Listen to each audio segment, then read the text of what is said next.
O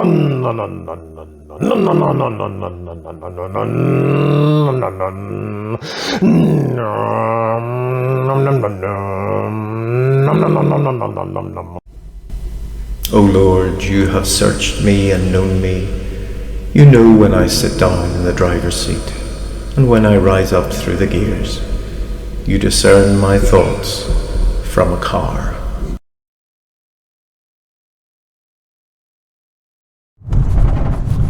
Good morning, good afternoon, good evening. Welcome to Thoughts from a Car, the rantings and ravings and ramblings, all the hours of an idiot. I am your idiot. Today, I'm going to try and tackle, again, a subject that has eluded all the best minds throughout history. And so obviously I'm going to have a go at it. And we're going to solve it in about 7 minutes. So it's a problem in theology that is so pervasive. It is so frequently brought up. Sorry, I'm trying to get out of the junction. So frequently brought up that it has its own name. It's called theodicy. It's known more commonly as the problem of evil. Why, if God is good, why do bad things happen? It's basically that.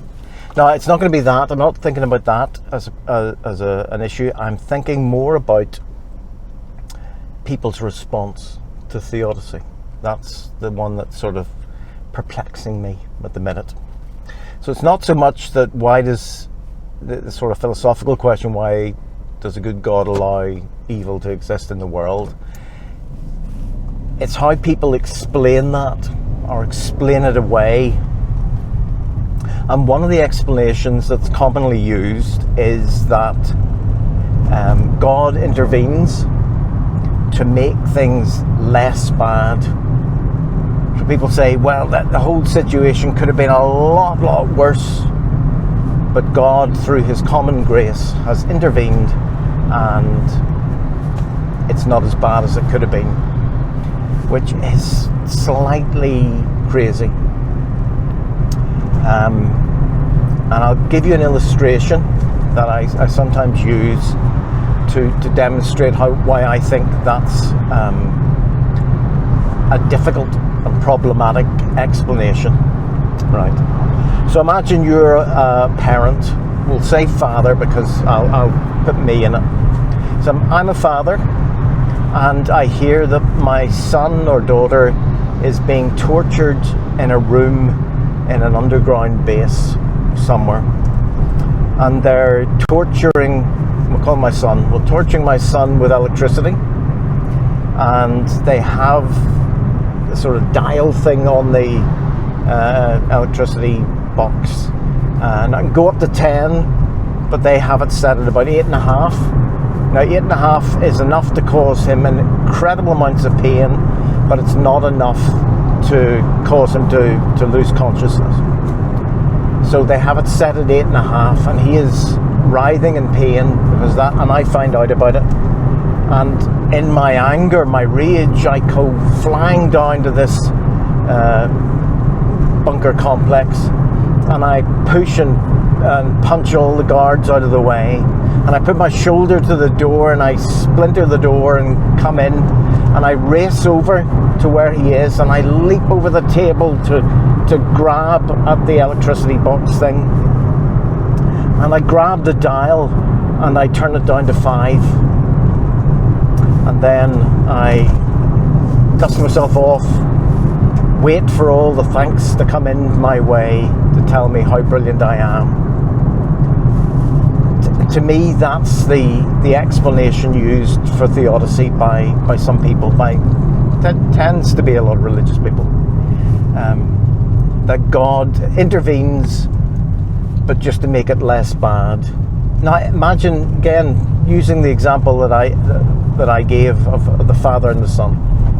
Why would the father not kick his way through into the bunker, get over to the box that controls the flow of electricity, and instead of turning it from 8.5 to 5, why not turn it down to 0? Wouldn't that make sense? Why turn it down so that my son, the person that I love, is still experiencing a lot of pain? Not as much as they did before, but still a lot of pain. So if I'm going to intervene, in other words, why don't I make it the very best that it can be, rather than simply make it slightly, slightly less, so it's not the worst it could be, So that's what I don't understand about this response to theodicy. And people talk. I remember sitting in church and hearing a minister talk about common grace. So there were two types of grace. He said there was saving grace, which is to do with heaven, hell, and all that sort of stuff. And then there was common grace. So this was the grace bestowed on humanity in general, not just on believers, but humanity in general, to stop them from killing each other. That sort of idea. This common grace allowed a certain amount of civility and that sort of thing.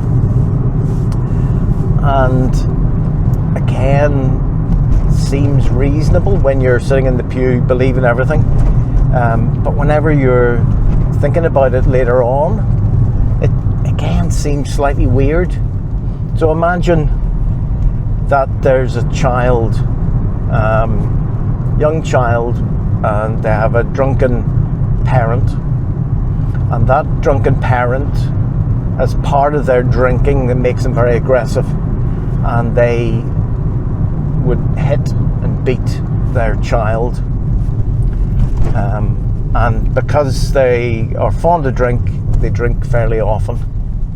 Now, somebody may say, using a common grace argument, that, well, they only beat the child once a week.